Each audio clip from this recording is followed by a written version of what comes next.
Hello everyone! Today we're going to discuss the constituent principles of the Human Act.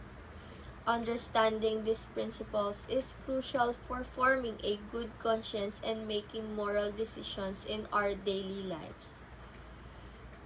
Constituent principles of the Human Act. The Human Act is defined as an action performed with knowledge and freedom. It is essential to recognize the three constituent principles that determine the morality of these actions: the object, the intention, and the circumstances.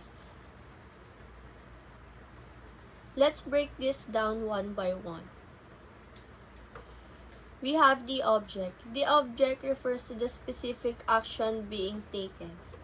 The intention, this is the why behind the action. The circumstance, these are the conditions or factors surrounding the action that can influence its morality. Let's discuss this one by one. First, we have the object. The object refers to the specific action being taken. It is the what of the human act. For example, let's say someone is considering donating money to a charity. The act donating itself is the object. In moral terms, we need to ask, is this action good or bad? In this case, donating to a charity is generally seen as a good act. Next is the intention. This is the why behind the action.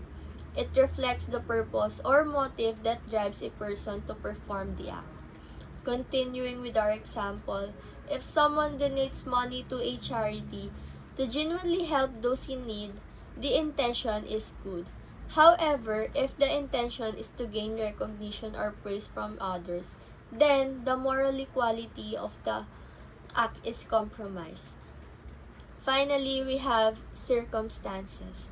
These are the conditions or factors surrounding the action that can influence its morality.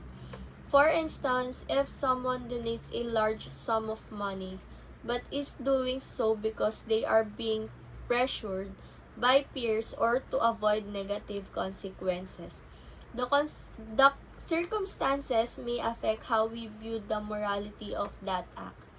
The overall context matters. To summarize, when evaluating a human act, we must consider the object, the intention, and the circumstances.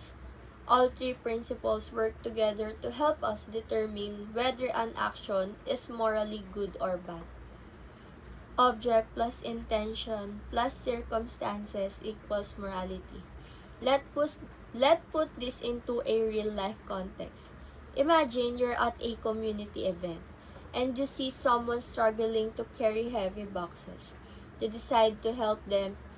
Here, the object is helping someone in need. If your intention is to genuinely assist and show kindness, that's a good motive.